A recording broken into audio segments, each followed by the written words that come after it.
I'd like to thank you, Emma, and also Cyril from the library who set this up with New Welsh Review. This is the first of our events that we're running with the library.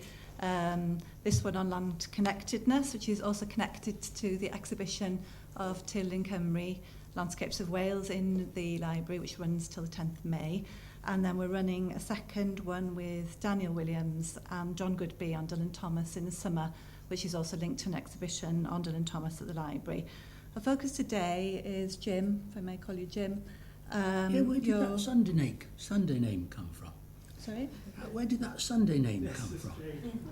I'm perplexed by that. Nobody's called me that for a long time. It says that on the posters Many too, other things, but I'm seldom called James. Well, we're talking today about your fiction debut, A Snow Goose, and we will also be talking about land-connectedness.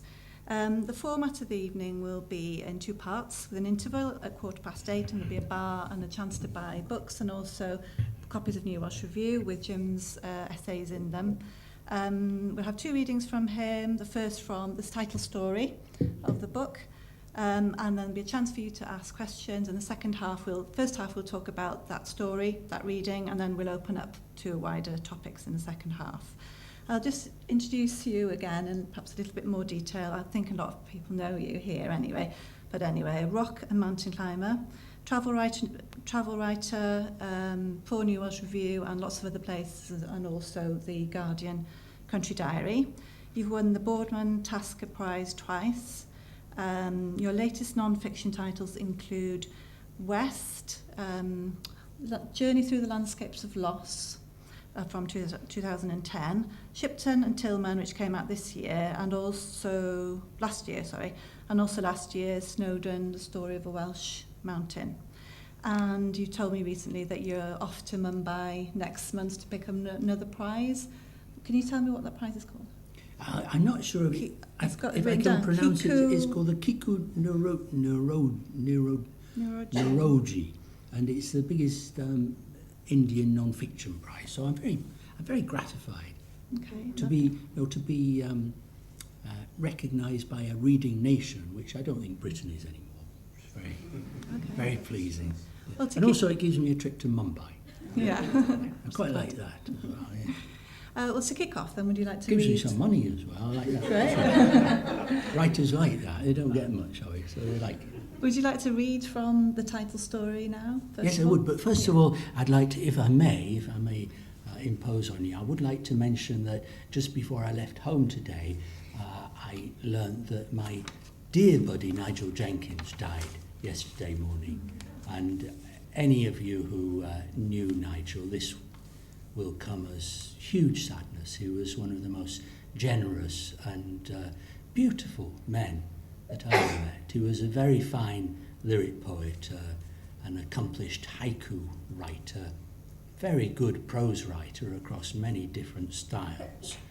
And he was also one of the funniest, most outrageous, bawdiest and baddest company that he ever could wish to me. So dear old Nigel, let's dedicate this evening to him and bear him in our hearts. Nigel Jenkins, sleek as a seal, with a voice like the waves of the sea. Women all used to tell me that his voice got them in a particular part of their anatomy. And I know that Nigel knew this and was gleeful about it. But anyway, what are you giggling at, Kate? There's a rude girl over there. Can we ask her to behave herself? No, when she stays here, don't we? She won't behave herself, you know that. I say, you girls, covers and sorry, what? Oh yeah. So I lost the thread. I'm losing the thread.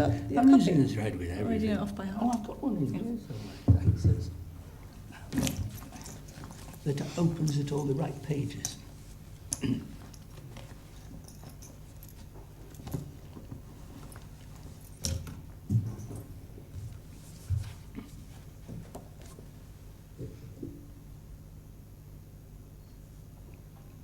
You're going to ask me questions about this afterwards. I will, about the story during the first half. So I don't need to introduce it now, do I?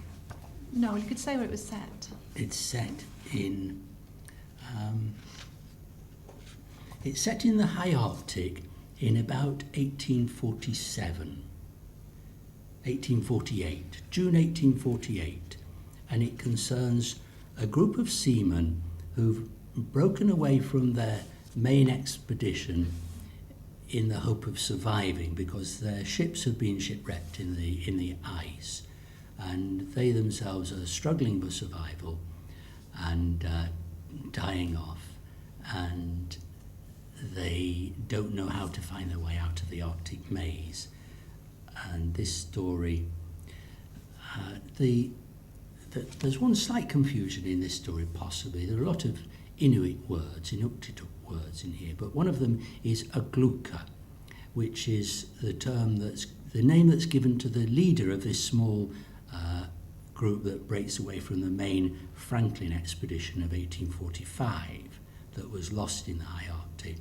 Agluka is just an Inuit word for a leader. There are two leaders, two men called agluka referred to in this, but the second one needn't really concern you. The first one is a historical character by the name of Crozier, who's something of a hero of mine if I have heroes, which I don't really.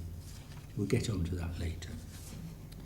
I wish life weren't so complicated so that you could keep your statements simple, but you always have to qualify them. That's why I like footnotes instead. I was going to ask about footnotes. Right. There's a brutal bit which Ray Woods won't like, I'm sure, because it's very brutal. The men hauled the sledge up to a sheltered recess in the rocks, propped loaded guns against it, and made camp. Manson, with studied delicacy, peeled back hide, removed a leg from the caribou carcass, and carved chunks of it into the kettle to boil, whilst the others stamped cold feet and smoked short pipes. It was Ozma, standing apart from the other men, and reflecting on the captain's quick rebuff, who saw the bear first.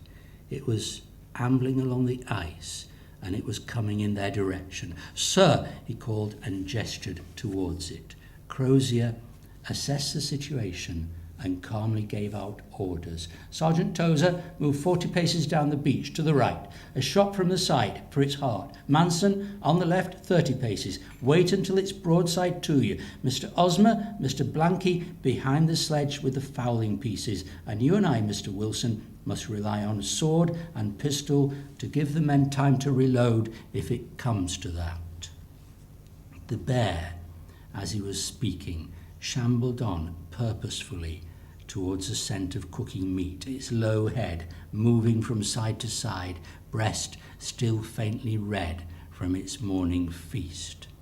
"So, Mr. Blanky, your friend will have his revenge," the captain murmured, the soft shift of shingle under the bear's weight whispering as it approached. It hesitated, sensing men to the left and right, and began to lope forward. Unerringly, the marine sharpshooter's ball crashed through its ribs to the heart, and as it flailed and reared, Manson's bullet pierced the belly and shattered its spine.